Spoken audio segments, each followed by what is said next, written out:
Hello guys, तो चलिए आज का वीडियो शुरू करते हैं। इंडिया में डेटा सेंटर तेजी से बढ़ रहे हैं। ये बहुत ही ज़्यादा बिजली यूज़ करते हैं। जी हाँ, बहुत ही ज़्यादा बिजली यूज़ करते हैं। अगर अगर पावर प्लांट और ग्रिड टाइम पर अपग्रेड नहीं हुए तो 2030 तक बिजली सिस्टम पर हेवी लोड और प्रॉब्लम हो सकती है। अब हम बात करते हैं न्यूज़ की, क्या हो रहा है। तो अभी इंडिया में, जी हाँ, अभी इंडिया में डेटा सेंटर की कैपेसिटी 1.2 है। जी हाँ, अभी यहाँ पर देख सकते हैं कि अभी इंडिया में डेटा सेंटर की कैपेसिटी 1.2 गीगावाट है। और यहाँ पे देख सकते हैं कि 2030 तक ये बढ़कर हो जाएंगे 8 से 10 गीगावाट हो सकते हैं। जी हाँ, 8 से 10 गीगावाट हो सकते हैं।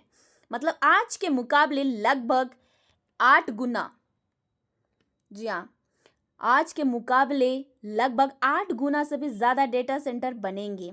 सीधी सी बात है, इंटरनेट, एआई, क्लाउड और एप्स का यूज़ बढ़ रहा है, इसलिए ज़्यादा बड़े बड़े कंप्यूटर, बिल्डिंग, डेटा सेंटर बन रहे हैं और इनको चलाने के लिए बहुत ज़्यादा बिजली चाहिए होगी।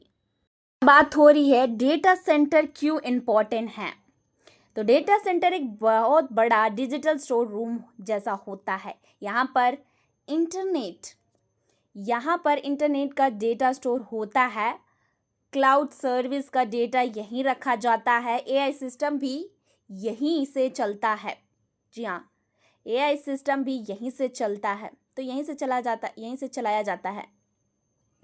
और अब बात हो रही है डिजिटल पेमेंट की। यूपीआई और डिजिटल पेमेंट का डेटा भी यहीं सेफ रहता है। तो सरकार और बड़ी कंपनी का इम्पोर्टेंट डेटा भी यहीं स्टोर होता है। आज सब कुछ ऑनलाइन हो रहा है, इसीलिए डेटा रखना और चलाने के लिए, जहाँ डेटा रखने के लिए और चलाने के लिए बहुत ज़्यादा डेटा सेंटर की ज़रूरत है। अब बात कर रहे हैं ग्रोथ स्पीड की। इंडिया में डेटा सेंटर बिजनेस हर साल लगभग 25%, जी हाँ 25%। तो इंडिया में डेटा सेंटर बिजनेस हर साल लगभग 25% से भी ज़्यादा बढ़ रहा है।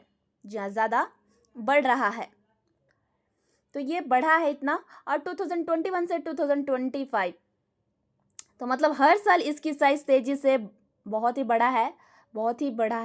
ये नॉर्मल ग्रोथ नहीं है बल्कि फास्ट ग्रोथ है। इसी वजह से इंडिया एशिया पैसिफिक से सबसे तेजी से बढ़ने वाला मार्केट में से एक बन चुका है। तो डेटा सेंटर इंडस्ट्री इंडिया में बहुत ही फास्ट स्पीड से ग्रो कर रही है। अब बात हो रही है इन्वेस्टमेंट अमाउंट की। तो सरकार के हिसाब से 2030 तक इस सेक्टर में 200 बिलियन डॉलर से भी ज़्यादा पैसा लगा सकता है। जी हाँ, 200 बिलियन से भी ज़्यादा पैसा लगा सकते हैं। बहुत बड़ा इन्वेस्टमेंट होगा। ये पैसा इंफ्रास्ट्रक्चर में लगेगा, पावर सेक्टर में लगेगा, रियल एस्टेट में भी लगेगा, टेक्नोलॉजी में भी लगेंगे। तो डेटा सेंटर बनाने के लिए बहुत ज़्यादा पैसा और डेवलपमेंट होगा। बात हो रही है नए डेटा सेंटर कहाँ बनेंगे। तो बड़े डेटा सेंटर इन राज्यों में बन सकते हैं। तो यहाँ पर देख सकते हैं कि आंध्र प्रदेश, उत्तर प्रदेश, महाराष्ट्र, तेलंगाना, कर्नाटका, तमिलनाडु। तो इन जगहों पर बड़े बड़े डिजिटल बिल्डिंग बनेंगे। इन स्टेट को ज़्यादा इन्वेस्टमेंट मिलेगा। ये स्टेट फ्यूचर में बड़े डिजिटल हब बन सकते हैं। जहाँ डेटा सेंटर बनेगा वहाँ ही डेवलपमेंट और जॉब बढ़ेगा। अब बात हो रही है इलेक्ट्रिसिटी सेक्टर पर असर। अगर 10 गीगावाट डेटा सेंटर बनेगा तो उन्हें बहुत ज़्यादा बिजली चाहिए होगी। इसका मतलब ज़्यादा पावर प्लांट बनाना पड़ेगा। बिजली का सिस्टम जो ग्रिड अपग्रेड करना पड़ेगा, ज़्यादा ट्रांसमिशन लाइंस लगानी पड़ेगी, रिन्यूएबल एनर्जी प्रोजेक्ट भी बढ़ाने पड़ेंगे, पावर कंपनी को ज़्यादा डिमांड मिलेगी। तो डेटा सेंटर बढ़ाएंगे तो बिजली की डिमांड भी तेज़ी से बढ़ेगी।